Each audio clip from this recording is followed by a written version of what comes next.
तो आप समझ सकते हैं इसमें साफ तौर पे ये लिखा है कि लगभग 3 करोड़ लोग, ये लेबर मिनिस्ट्री का जवाब है, 3 करोड़ लोग जो है रजिस्टर्ड हैं जो बाहर पलायन करते हैं। नॉन रजिस्टर्ड को छोड़ दीजिए, नॉन रजिस्टर्ड समझ जाइए कि जो लोग अपना कमाने जाते हैं बाहर, किसी के यहाँ ड्राइवर की नौकरी कर रहे हैं, कहीं गार्ड की नौकरी कर रहे हैं, कहीं किसी के घर में काम कर रहे हैं, जो बिहार से लोग पलायन करके गए हुए हैं, तो इसकी संख्या 4.5 करोड़ है।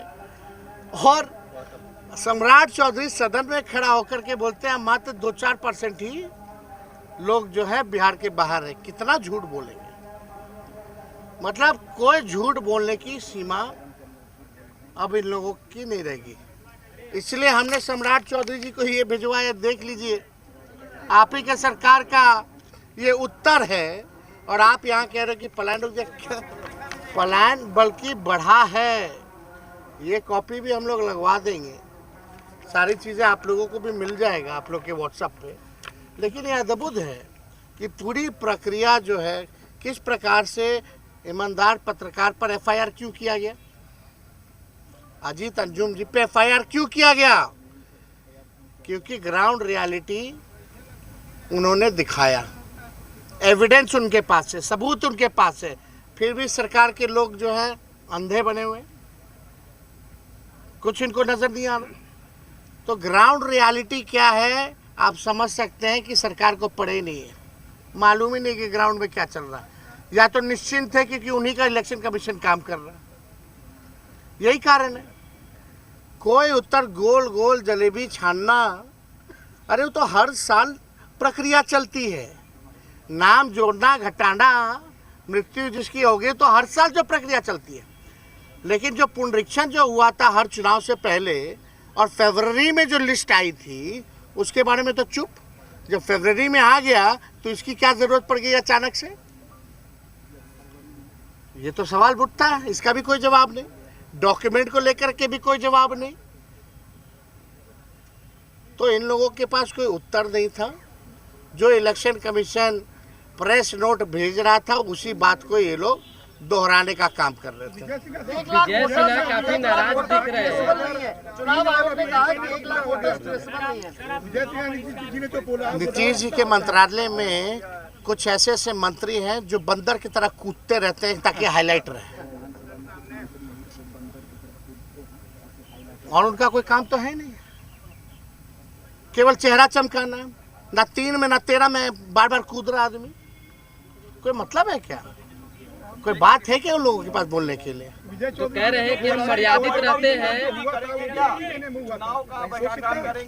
भाई पूरा प्रोसेस आप देखिएगा तो 9-10 महीने ही लगे।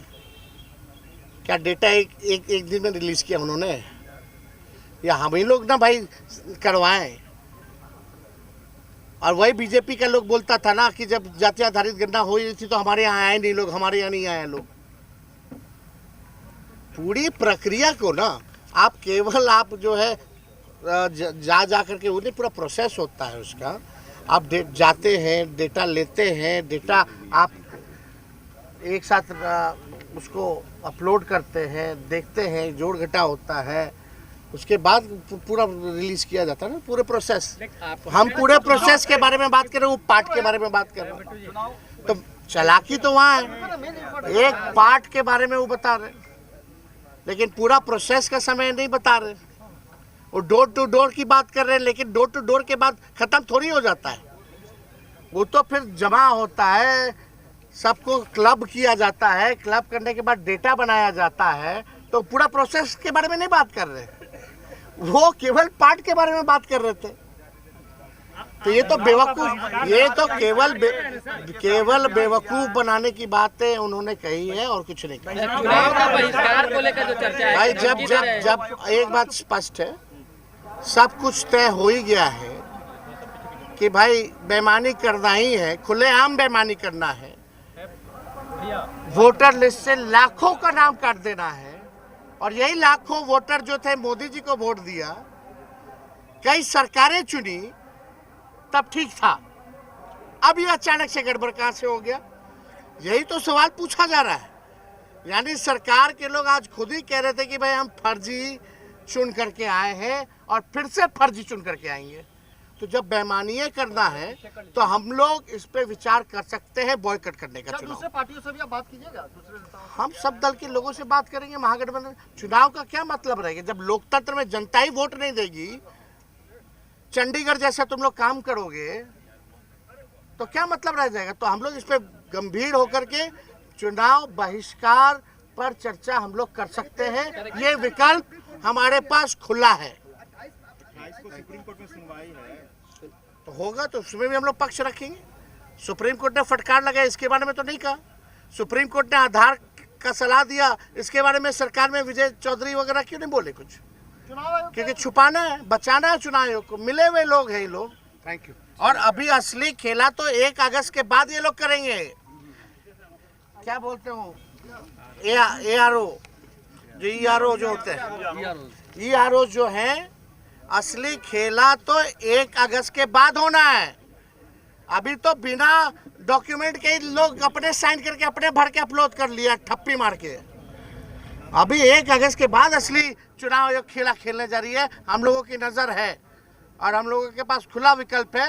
बेईमानी करना है, लोकतंत्र को तुम खत्म कर रहे हो, जनता का गरीब का अधिकार छीन रहे हो, उसका अस्तित्व मिटा रहे हो, तो चुनाव का क्या मतलब है? ऐसे एक्सटेंशन दे दीजिए सरकार को।